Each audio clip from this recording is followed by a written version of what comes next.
Hello, I hope you're doing well. This is episode number 6 of this series. In this episode, I want to talk about two very important topics or concepts and show you how you can use these to implement cross-component communication. So we're going to use services with subjects and behavior subjects coming from RxJS for cross-component communication. My assumption is that you kind of do not know anything about RxJS, and I am going to explain everything in full detail.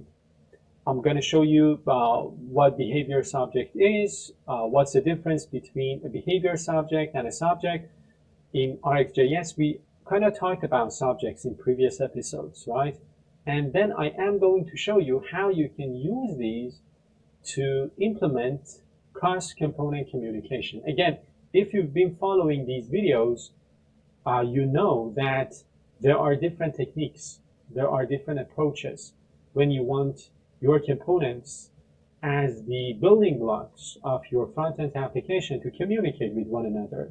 We all know that using, for example, Angular, we want to decompose a big application into reusable components. And more often than not, these components need to be able to interact with one another, communicate with one another. Again, using, the best approaches. We do not want them to be, for example, tightly coupled, right? And there are different approaches. We've seen input properties, we've seen output properties, we've seen view child. In the previous episode, we've seen, for example, how to use subjects to implement communication for the components or between the components that are siblings, that do not have like a parent-child relationship. And in this episode, I am going to again show you another technique of implementing communication between two components, or let's say more than two components. And then I am going to, of course, implement a very interesting and useful feature to show you in action, to show you how it's done. So let's get started. I just wanted to, set the scene for the topic of this episode. Again, I am going to explain everything in full detail. I am assuming you do not know anything about RxJS. I will probably create another, playlist dedicated to the topic of RxJS and how RxJS is used in Angular for data fetching and things.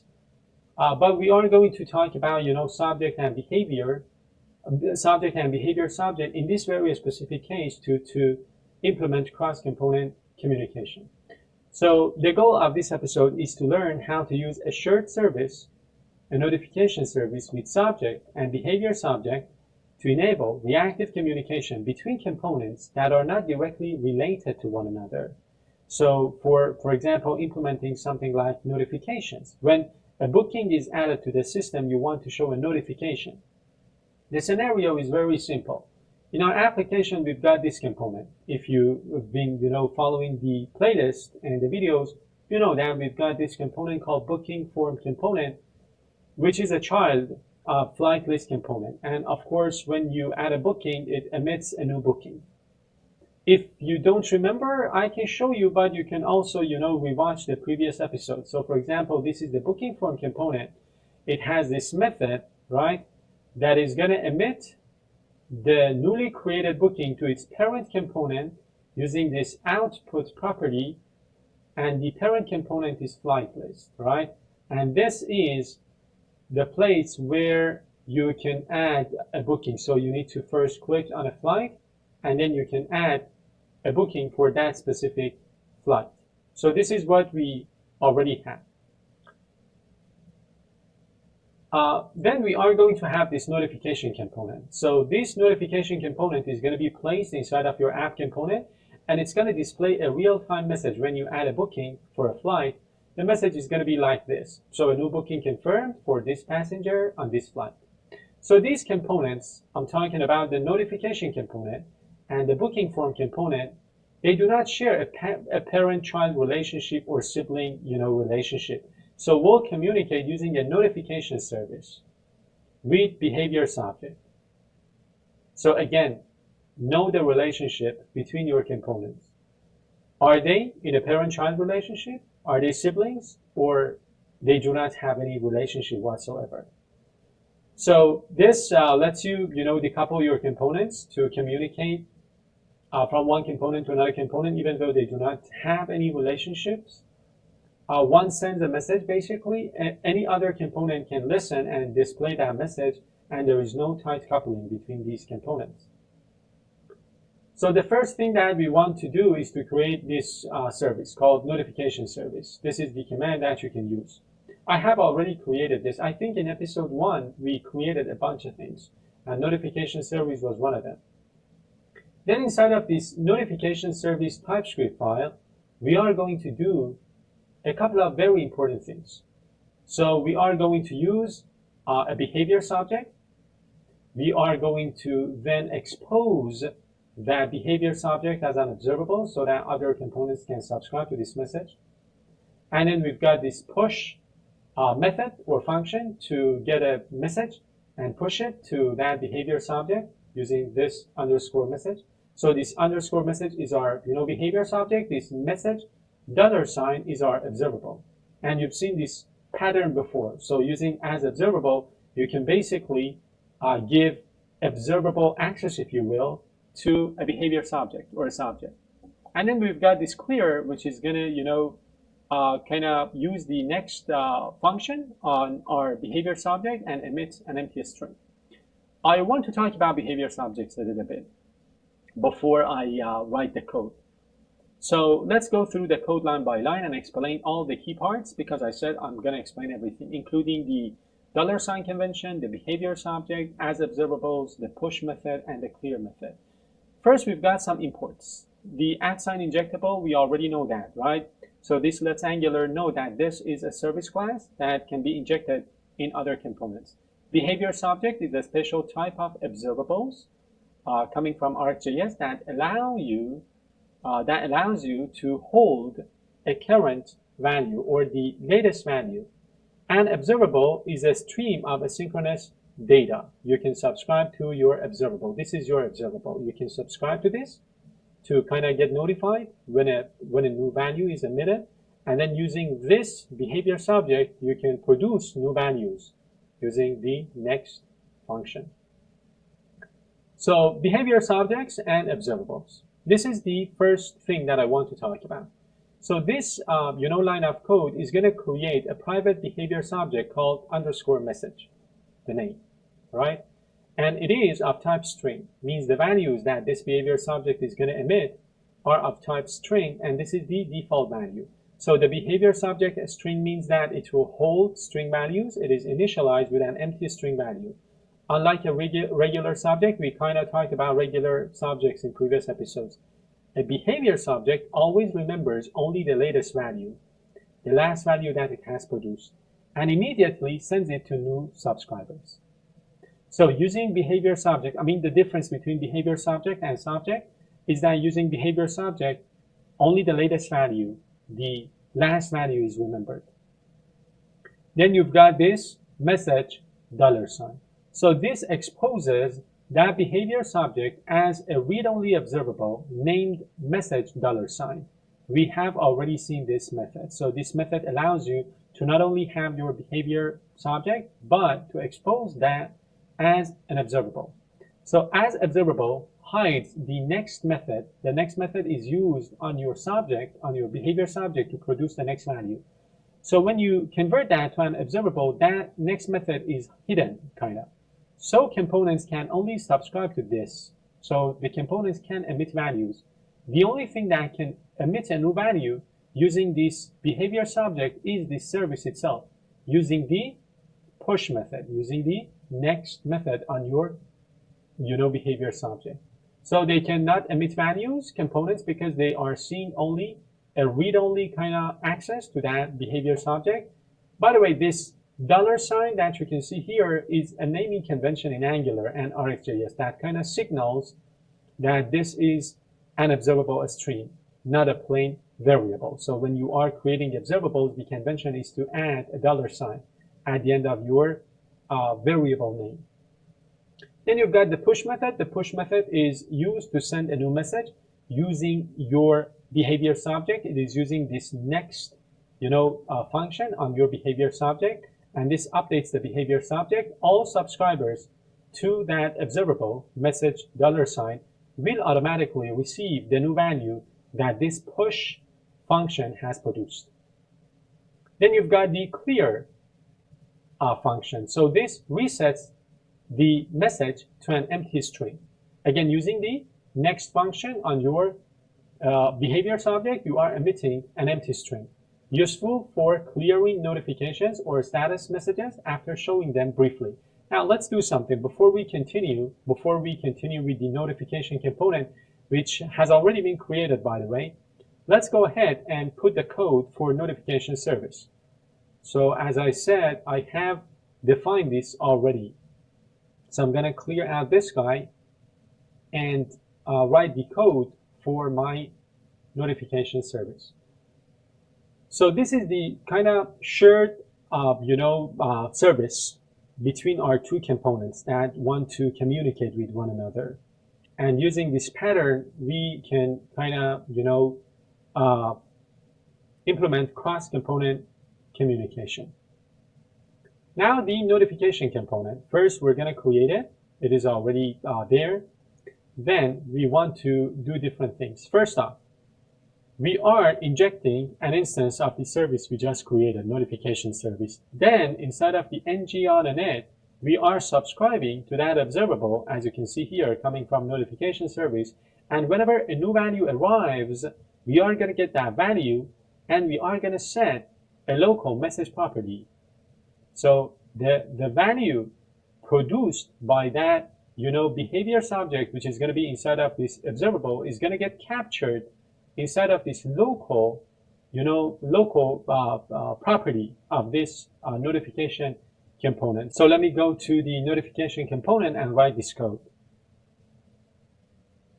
So this is the notification component. And I am going to write the code for this component. Again, the code is very easy to understand. I'm going to import the notification service.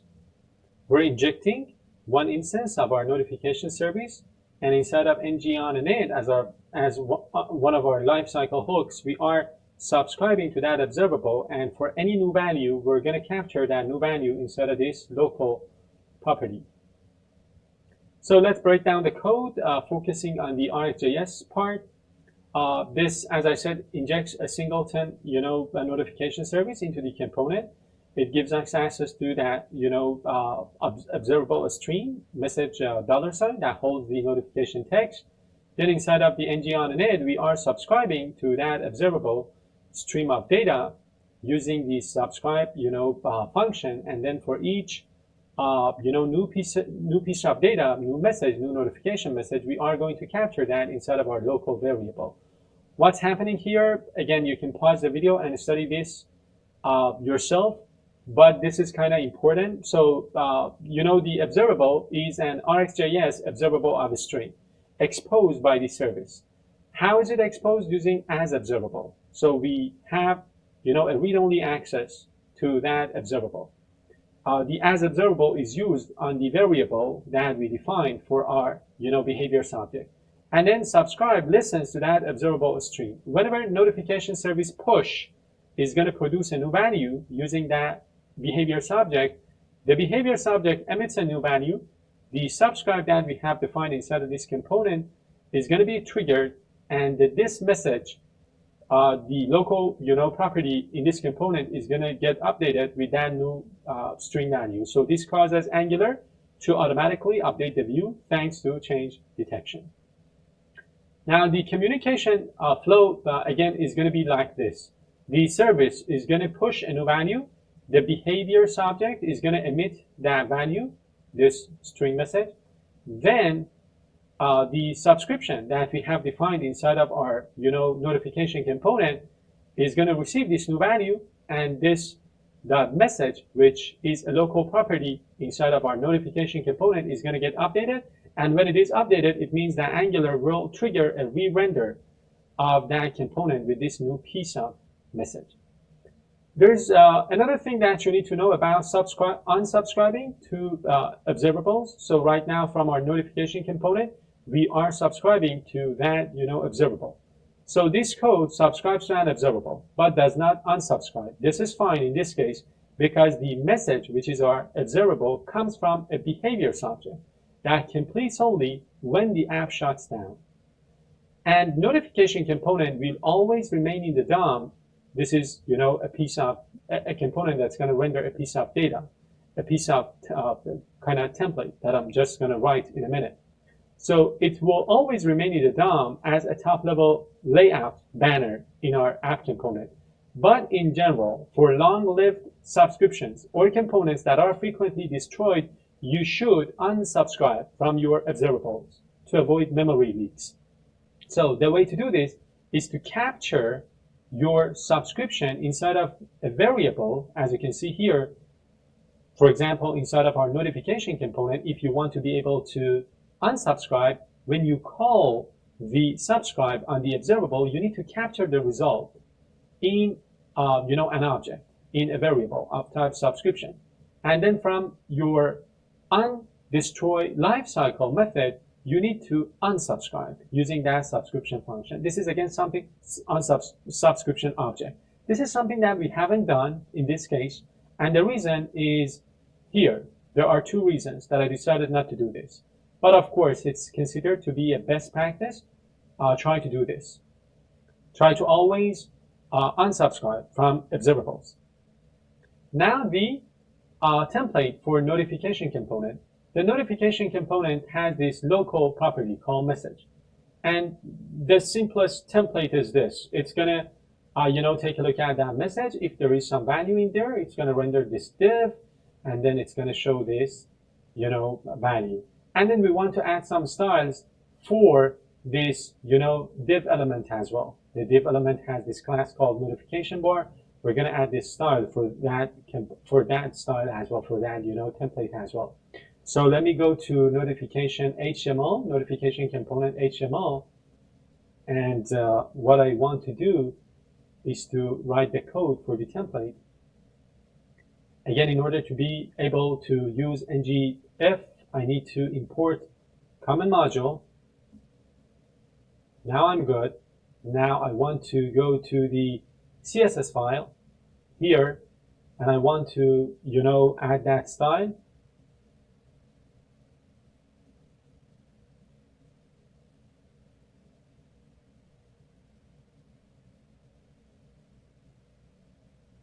And then never forget, right now we're doing cross-component communication, right? Never forget that, there are two parts to this puzzle, right?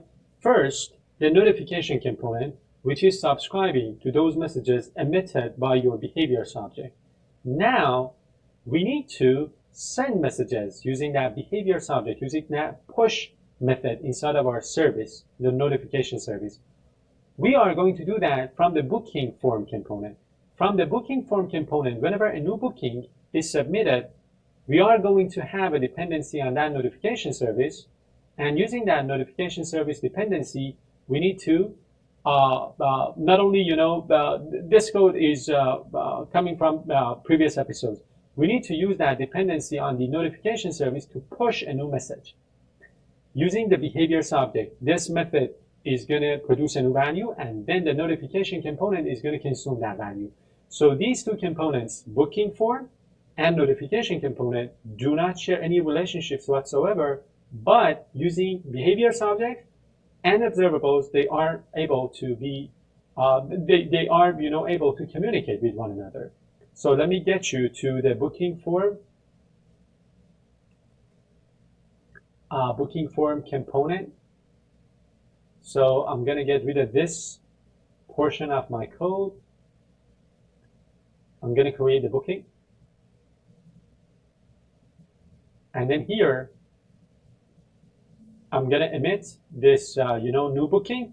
And of course, I need to push a message using my notification service. And of course, what I need to do is to create my dependency on my notification service. So I can go ahead and create my constructor here and private notification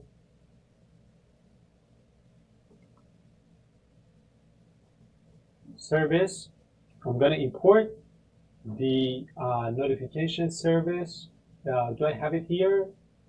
Don't know. So private notification service.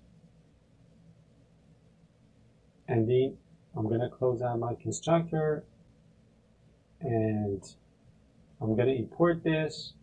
And my notification is, yes, same name. So the next step would be to, again, this is what I already discussed. We're calling the push method using our dependency on our notification service to send a notification message using that push, function on our service. The push function, as you remember, is going to use the behavior subject to push a new value.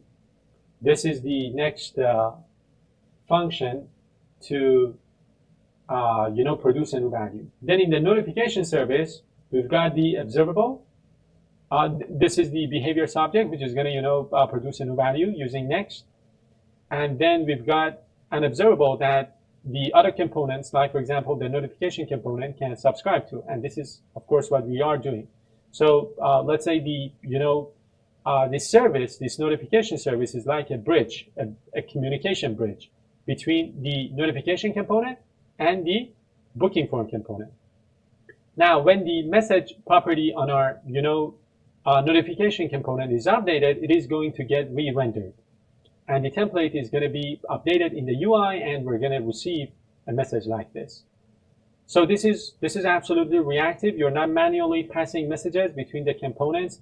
You're emitting a value using a service and a shared observable stream, and any component that subscribes to that stream reacts automatically. So you can have multiple, let's say, components subscribe to that single observable, and whenever that observable is updated, all of those components that are subscribed will get the new value. So this pattern follows reactive programming principles. Components react to data changes over time. What push really means in RxJS? So inside of our notification service, we are using push to produce a new value using next. So when you call push, the behavior subject will emit the new value. Any components subscribed to that observable are going to get that new value immediately, and there are no need for events, callbacks, or tight coupling.